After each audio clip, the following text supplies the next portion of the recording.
Hello students, आज मैं आपके साथ डिस्कस करूंगी refraction of light. Refraction of light जो है वो काफ़ी इंपॉर्टेंट है। तो हम शुरू करते हैं कि रिफ्रैक्शन ऑफ लाइट होता क्या है। रिफ्रैक्शन ऑफ लाइट का मतलब है the change in the direction of light when it passes from one medium to another. जब एक लाइट, ठीक है, एक रोशनी एक मीडियम से दूसरे मीडियम में जाती है ना, तो उसका जो पाथ है वो चेंज हो जाता है।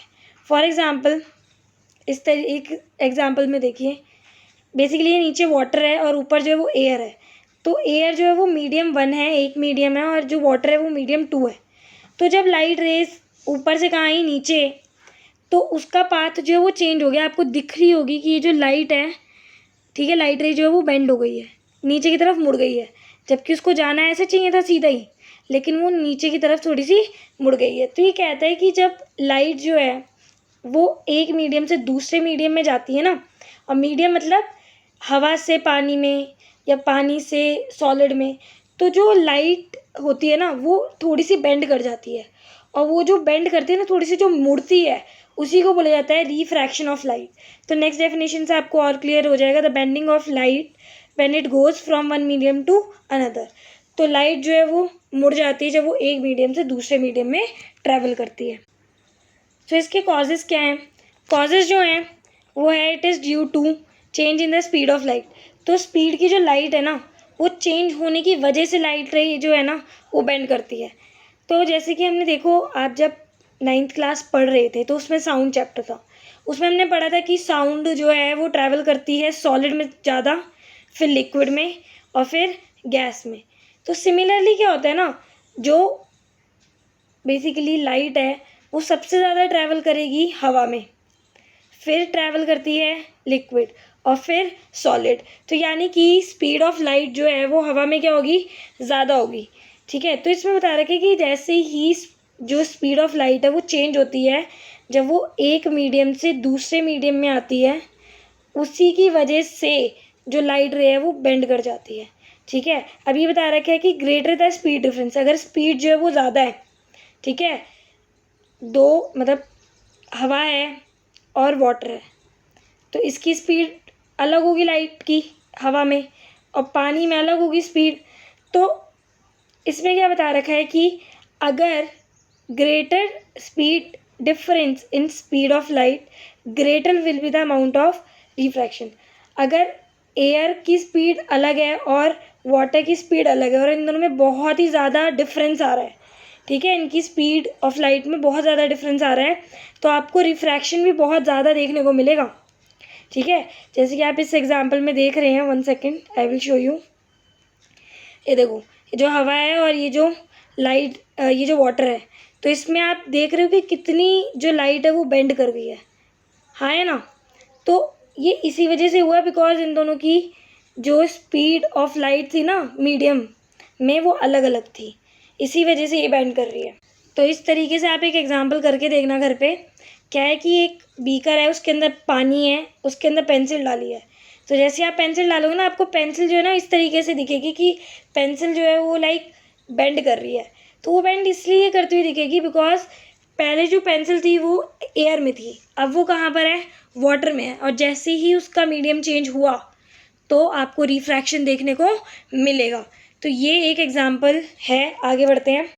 सो ग्लास स्लैब का एक एग्जांपल देख लेते हैं। एक लाइट रे है जो कि आ रही है बेसिकली ई पॉइंट से, और जैसे ही वो ग्लास में एंटर करती है तो वो जो लाइट है वो बेंड कर जाती है, दिख रही है बेंड करती हुई, जबकि उसको जाना किस तरीके से चाहिए था, इस तरीके से सीधे निकल जाना चाहिए था।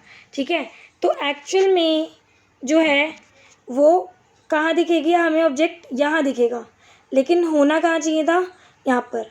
ठीक है, तो इस तरीके से क्या होता है कि जब भी लाइट रेज एयर से एंटर करती है कहाँ पर, ग्लास में, तो वो नॉर्मल के पास, नॉर्मल की तरफ जो है वो रे बेंड कर जाती है, और जैसे ही वो ग्लास से कहाँ निकलती है, बाहर, तो वो किधर की तरफ बेंड करती है, नॉर्मल से दूर की तरफ बेंड करती है। तो ये आपको एक्सपेरिमेंट आपकी स्कूल में मैम करवाएंगी। ठीक है, इस तरीके से होता है ये, और काफ़ी इंपॉर्टेंट भी है, इंपॉर्टेंट मार्क कर लो, 100% क्वेश्चन बनना है यहाँ से। ठीक है, तो यहाँ पर कुछ चीज़ बता रखी है, that light waves travel faster in air but slower in glass. यानी कि जो लाइट रेज हैं वो हवा में ज़्यादा तेज़ी से ट्रैवल करती है और ग्लास में उससे कम करती है। ठीक है, तो ये मैंने इस तरीके से दिखा रखा है आपको। ये एग्जैक्टली ग्लास स्लैब का ही एक एक्सपेरिमेंट करा हुआ है यहाँ पर, देख लीजिए इस तरीके से। आगे बढ़ते हैं। Effect of refraction of light. तो इसमें बता रखा है कि an object placed under water appear to be raised. तो ये मैं आपको दिखाती हूँ इमेज। जब आप पानी के अंदर एक कॉइन डालते हो तो वो आपको ना उठा हुआ दिखेगा, एक्चुअल में वो नीचे होता है। ठीक है, लेकिन जहाँ पर हमें दिख रहा है ना वो वहाँ पर नहीं होता, उसके आजू बाजू होगा।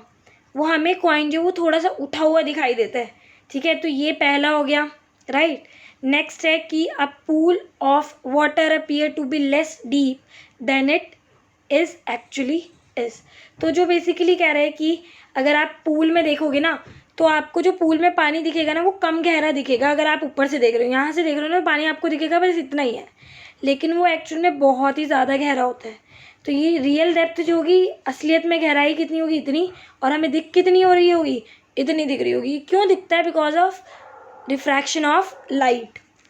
When a thick glass is placed over some printed matter, यानी कि कुछ लिखा हुआ है, ठीक है, उसके ऊपर आप ग्लास रखते हो तो क्या होता है ना कि लेटर आपको उठे हुए दिखाई देंगे।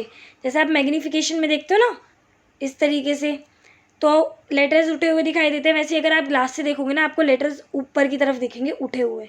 ठीक है, नेक्स्ट है lemon kept in water in a glass tumbler appear to be bigger than its actual size. अगर एक ग्लास में, आई विल शो यू, ठीक है, लेमन की बात हो रही थी वहाँ पर, मैंने एग्स ले लिए यहाँ पर। तो अगर आप एक पानी में एक अंडा या फिर एक नींबू डालते हो तो उसका जो साइज़ है ना वो ज़्यादा बड़ा दिखेगा। ठीक है, क्यों? Because of refraction of light. तो आपको दिखेगा कि आगे सबका आंसर ना रिफ्रैक्शन ऑफ लाइट ही होगा।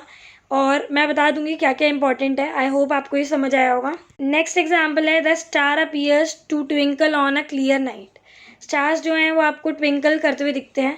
तो ये जो है ना आपको मैं बताऊंगी, अभी नहीं बताऊंगी, ठीक है, ये मैं बताऊंगी आपको जब मैं ह्यूमन आई वाला चैप्टर बता रही होंगी। तो ह्यूमन आई वाले चैप्टर में ना इतना एक्सप्लेन कर रखा है ना इस एक पॉइंट को, और इस पर डेफिनेटली क्वेश्चन भी आता है। ठीक है, तो ये भी क्यों होता है, बस आप इतना समझ लो कि जो स्टार्स की ट्विंकलिंग हमें दिखती है वो क्यों दिखती है, वो सिर्फ इसीलिए दिखती है रिफ्रैक्शन ऑफ लाइट की वजह से। तो ये सारे इफेक्ट थे रिफ्रैक्शन ऑफ लाइट के। आई होप आपको ये वीडियो अच्छी लगी होगी। अगर अच्छी लगी तो प्लीज़ इसको लाइक, सब्सक्राइब और शेयर करना ना भूलें। Thank you.